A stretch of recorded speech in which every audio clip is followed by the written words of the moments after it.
مولانا صاحب وسیلے کے بارے میں بتائیے۔ ڈاکٹر ذاکر نائک صاحب نے قرآن پاک کی کئی آیات سے وسیلے کا شرک ہونا ثابت کیا ہے۔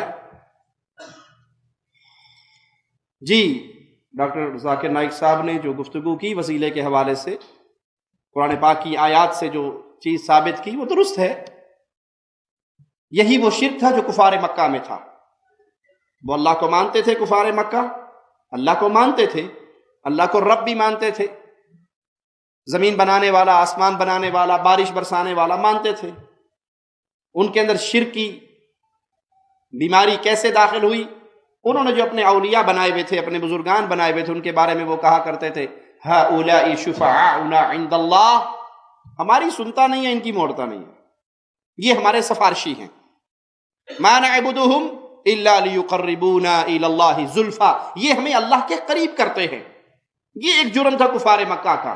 اسی بنیاد پہ ان کے ساتھ محمد کریم صلی اللہ علیہ وسلم نے جہاد کیا۔ اسی بنیاد پہ، یہی مخالفت کی بنیاد تھی کہ وہ تنہا اللہ کی عبادت نہیں کرتے تھے بلکہ اللہ کے ساتھ اوروں کی عبادت کرتے تھے، اور ان کو وسیلہ سمجھتے تھے کہ جب تک ہم ان کو راضی نہیں کریں گے، ان کے سجدے، رکوع، طواف، نذر، نیاز، ذبح، قربانی نہیں کریں گے، اللہ بھی ہماری نہیں سنے گا۔ آج کچھ ایسا ہی عقیدہ بعض کلمہ گو انسانوں کے اندر بھی موجود ہے۔ وہ بھی یہی سمجھتے ہیں کہ ان بابا جی کا واسطہ وسیلہ نہیں دیں گے تو ہماری بات سنی نہیں جائے گی۔ جائز وسیلہ ہے کہ آپ اللہ کو اللہ کے ناموں سے پکارو، آپ اپنے نیک اعمال کا وسیلہ پیش کرو اور نیک بزرگ سے دعا کرواؤ، یہ جائز ہے۔